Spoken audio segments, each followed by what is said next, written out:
The only thing that a man's wedding ring guarantees, only thing this guarantees is that no good girls try to holler at me. That's it.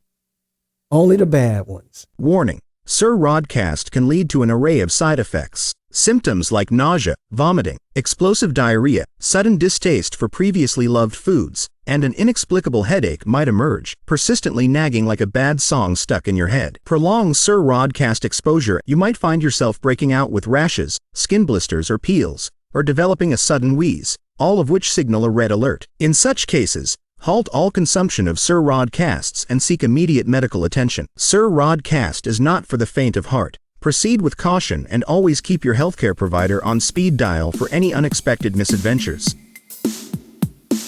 Ladies and gentlemen, it is my honor to introduce you to one of the nation's most exciting entertainers.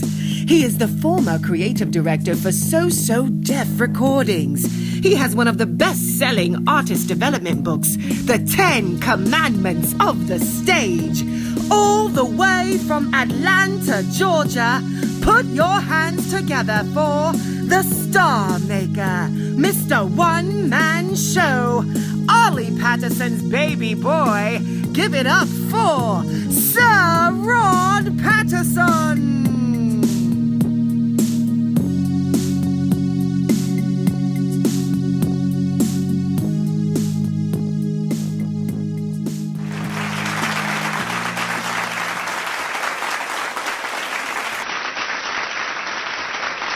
Yes.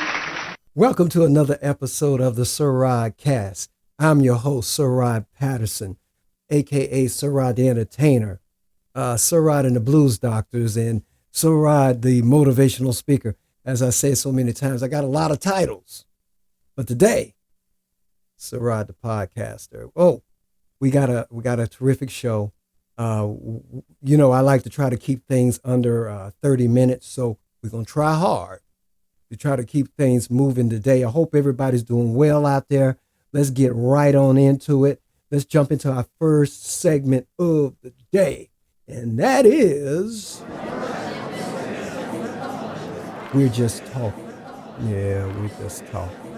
I haven't done this segment since maybe the first couple of episodes of the SirRodCast, but I decided to bring it back because the subject I want to talk about today is, they've been making the news, J-Lo and her situation with Ben Affleck, and I was, but she's having a little bit of luck now because her movie on Netflix has been #1, and it's really pretty good. It was a pretty good movie. Me and the manager checked it out. Yeah, pretty good movie. But I was thinking to myself, like, why a beautiful woman like J-Lo and others like her, Halle Berry, and I don't want to go into too many other women like her, can't seem to be able to hold on to a relationship, if you will. And that made me start thinking about some old saying my mother used to tell me all the time, and this holds true. My mom used to say, it's easy, real easy to get someone, but the trick is keeping them. Yeah, it's real easy to get someone, but the trick is holding on to them, keeping them. That's hard. Speaking of myself, if I got another book in me. I know I got another couple books in me at least. I'm an author, 7 books, but I got a couple more. But one of the books I'm going to be writing about is going to be on relationships, because I am, me and my manager, I call my wife my manager. We'll be going into our 29th year of marriage come September. 29 years. And we dated, oh my God, maybe 3 or 4 years before that. So we 30-something years in. Prior to that, I was always in some kind of relationship, since I was 13. I think I might have had a year or so off. But even in between there, I had supplements. I like to call them supplements. That's nothing to brag. If anything, I think I'm what they call codependent. But I've learned so much being in relationships for such a over half my life. So I know a lot about relationships. And So I think I'm going to do a book on relationships. But that old saying, it's easy to get someone. It's hard, hard keeping them. I did a video post on about wedding rings because I have a wedding ring and I hardly ever wear them. Yeah, I got wedding rings. And I got one for special occasions and one for every day. This is one. For those of you listening, you can't see it, but I'm holding up 2 wedding rings. And one's a little more fancier with diamonds and stuff. That's for special occasions when you go to something dressy. And then I got the everyday one for changing car tires. But one thing I tell and my manager / my wife, you don't trip. I told her don't trip because, some women they lose it when the man goes out without a ring. I say the only thing, and I'm going to tell you, and I did a post on this, a video about it. The only thing that a man's wedding ring guarantees, only thing this guarantees is that no good girls try to holler at me. That's it. Only the bad ones.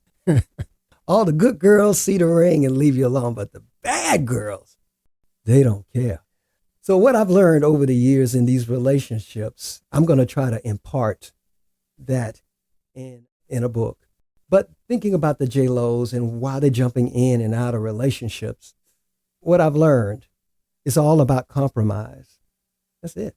Compromise and common sense, but compromise more so. It can't be 100% your way and 100% her way. You got to meet each other in the middle. And what all works for the common good? You guys going in one direction together. And if you're trying to going north and that person's trying to go south, you guys got to come into some agreement. Maybe y'all go due west or southeast or something, but y'all got to come to some conclusion of where y'all going. And then the old Bible stuff, somebody's got to be the head. Somebody's got to lead. And if you decide to be the leader, you better be a good leader. Because you got to pay the cost to be the boss. And nobody's going to follow you down into the gutter or off a cliff if you don't know where you're going. And also there's always, there's so many things.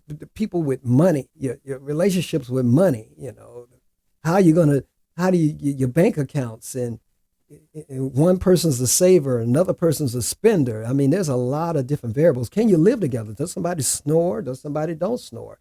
Is somebody a night owl? Somebody go to sleep early? One person an introvert, one person an extrovert. These are a lot of variables that makes it hard. Like I said, it's easy to get someone, but it's so hard keeping them. But if you can manage to work it out, and I think after going on 29 years, we worked it out. I think I got something to say about that. All right, we're going to keep it moving to our next segment of the program, and that is time for the good news of the day. Yes, good news. Oh, the good news is going to be, it was a viral moment that happened on earlier this week. Whoopi Goldberg on The View had a Sister Act 2 reunion. They were celebrating, I think, 30 years since they made that movie, and it became kind of like a classic. And so they had a lot of the original cast on there, going through the same motions that they usually do for these kind of things. But what made this one a little different, towards the last end of their segment of taping the show, they did a big choir scene where everybody was singing. And something happened during that episode, that singing, that, like I said, the spirit of unity was there. And it just became such a touching moment. And I think from what we're seeing online, and it's just the beauty of just seeing all those different races and all those different people coming together in unity, singing, and just really heartfelt. I think that touches anybody when you can see just diversity working together. And that was just such a good news, and that just touched me. And so anything that touches me, I'm going to share with you.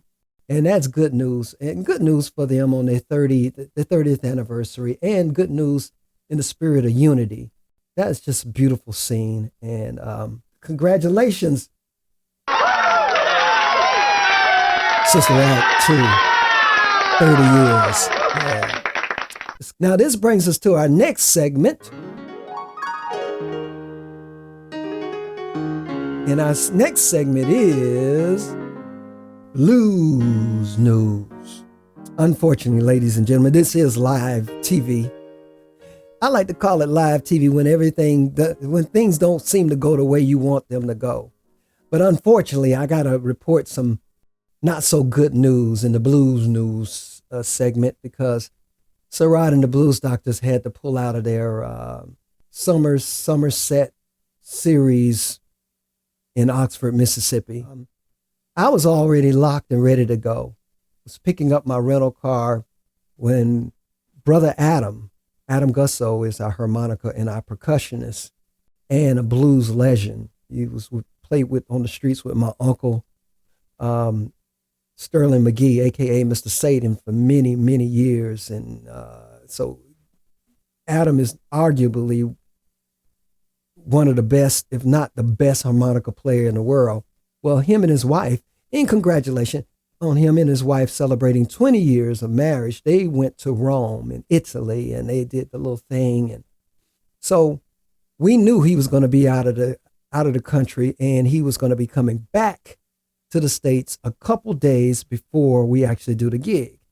He plays it kind of tight like that from time to time. That's okay. He's done things like that before. Cool. But this time he came back last night and he said that he wasn't feeling well, and he did his temperature, and his temperature was 101.2 or something like that. And that's pretty much, he think he had the flu. I say, no, Brother Adam, you might want to go and get you one of them tests, that CV test, that COVID test, and see.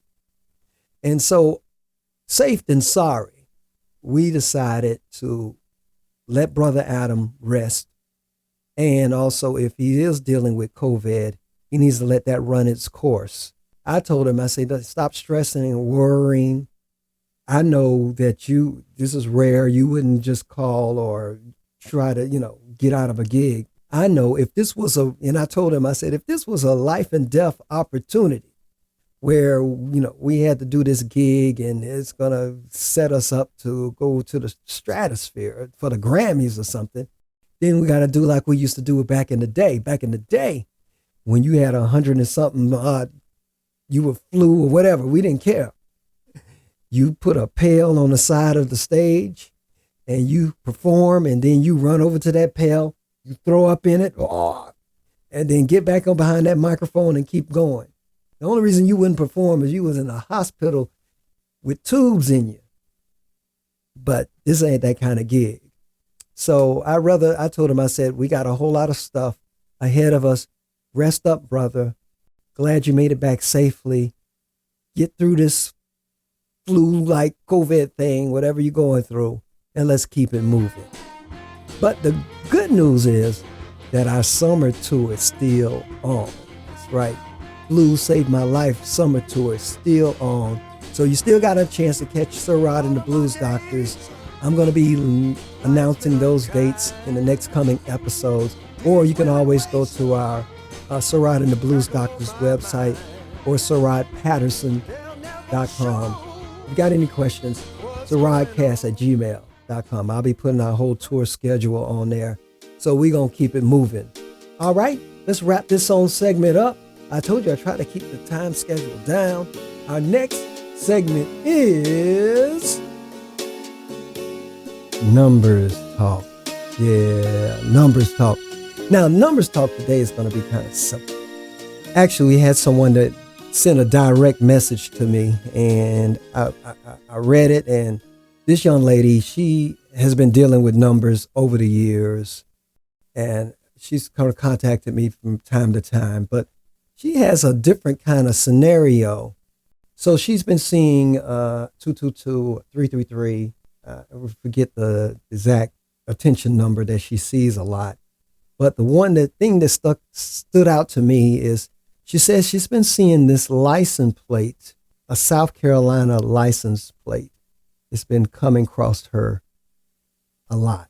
She says she sees them everywhere. Being that she lives in Georgia but sees South Carolina. Now, the states are pretty close, so I can see being hypersensitive and seeing these, but this also, South Carolina has some kind of tie with her, and whether she needs to make a move to South Carolina or something personal going on with her in South Carolina. And she wanted me to, kind of try to interpret what she was seeing. I said, well, I know you've been seeing this for a while. My reply was, you've been seeing this for a while, but I think, and this goes out to you, if you're seeing something a lot and it's trying to get your attention, just be patient. Be patient. It will reveal itself sooner or later. And that was my advice to her. Just be patient. The meaning of the South Carolina license plates will reveal itself sooner or later. Now, I haven't had any significant, red robins. When I'm either on a walk or I'm doing something and a red robin flies across my path, to me, that's good luck. Or I feel like I'm on path, I don't know. I just get a good vibe from it. This might be me. I may have issues. But for me, every time I see a red robin and I'm either en route or doing something, it always seems to be good luck follows. But as of lately, it's just been the numbers 444 and 555 as usual. Still seeing those. And of course, threes are just universal. So that's my advice. I don't know if you guys are seeing anything, or have you ever thought about that? If you've been seeing, So what is your attention grabbing good luck pieces or guidance that you may see? SirRodcast@gmail.com. Let me know. Hit me up, and I might, just like I did with your young lady, bring it up in the next podcast. You never know. All right, let's keep it moving to the next segment of the program, and that is... Hey, the joke of the day. Hear the joke of the day. It is time for the joke of the day. The joke of the day. It's been a couple episodes that I skipped the joke of the day because it seemed like y'all weren't getting my jokes. So we're going to do things a little different today. I got a joke. It's a riddle and a joke to me. But what I like about this, I saw it online at one, I don't know, TikTok or was it Instagram, one of the two. But this guy was talking to his woman, and he posed a riddle to her. And I like the riddle because it's the answer and the question at the same time. Now, for some reason, to me, it seemed like women won't be able to get this as quickly as men. But maybe I'm a little biased.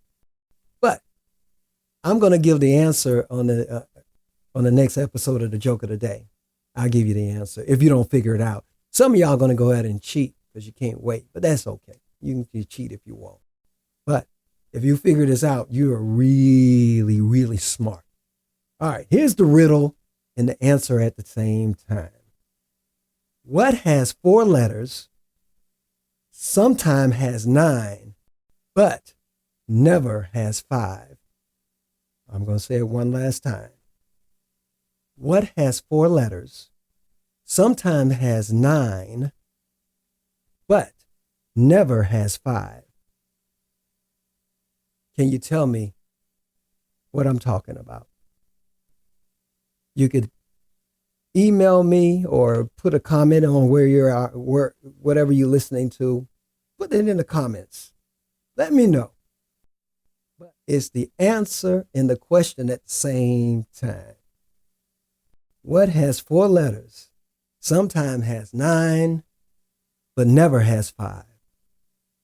You let me know what that is. And ladies and gentlemen, that is the joke of the day.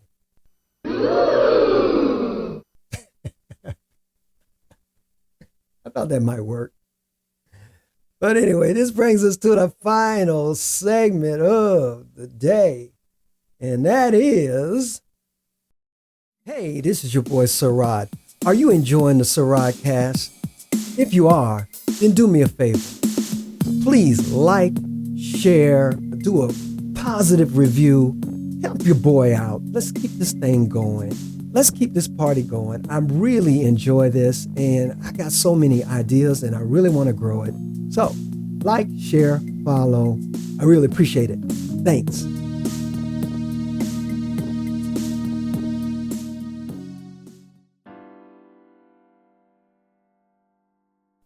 This is the final segment of today. Just my thoughts in a closing. Today, my thoughts are on with a friend of mine who just lost not just his father last week, but less than a week after that, his mother passed as well.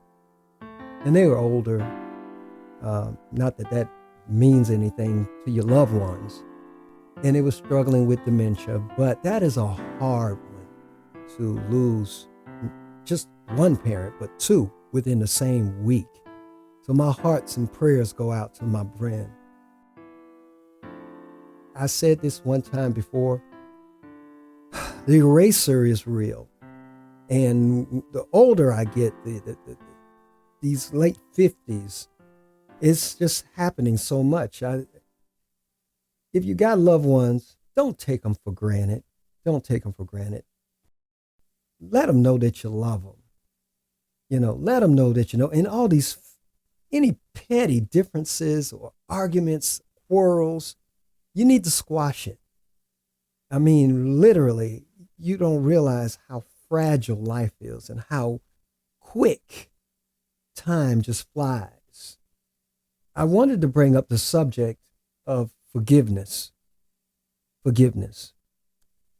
The act of unforgiving is a very selfish thing, because when you don't forgive someone, you're playing on the premise or operating on the premise that you have forever.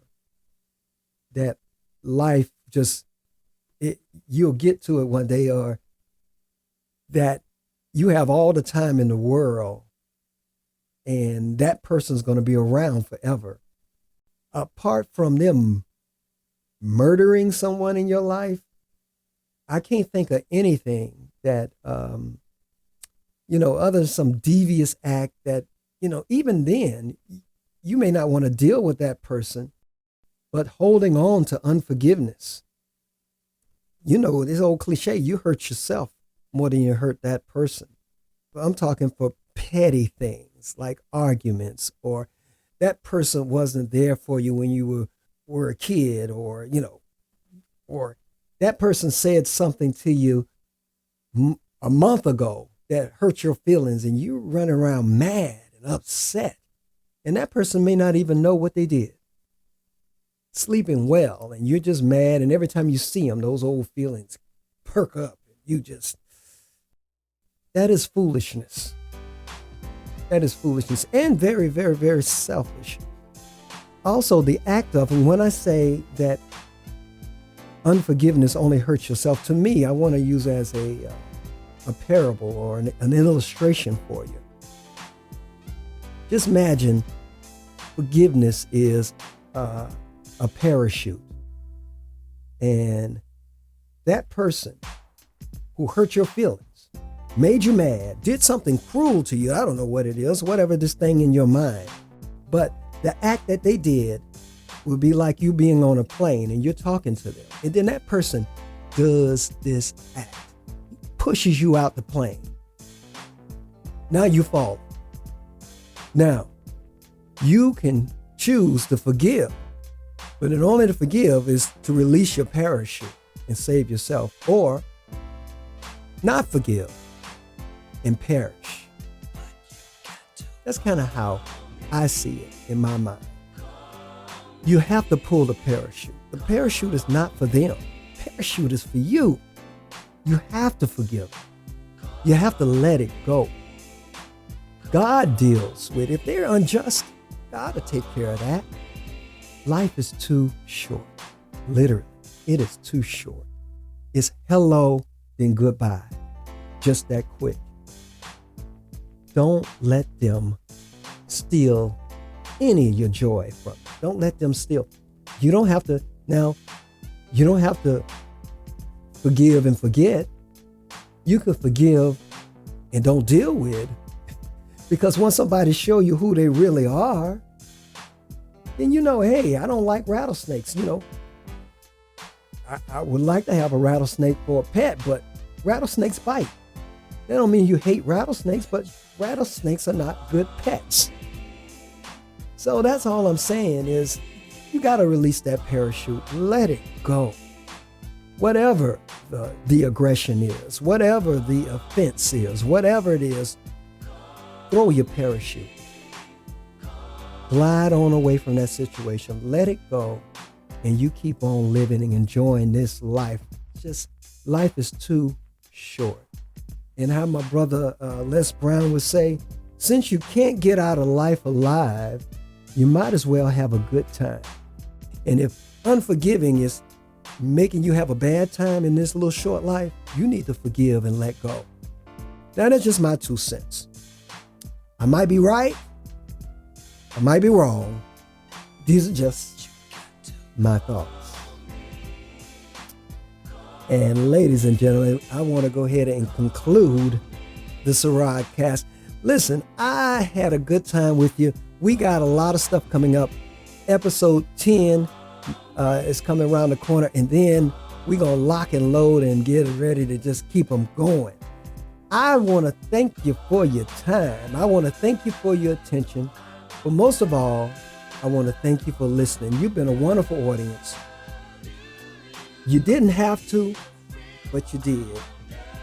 You gave me just a little bit of your time, and I really appreciate that. But now, what I need you to do is cut off whatever you're listening to or however the device you're on. Cut it off and go out and find something else better to do.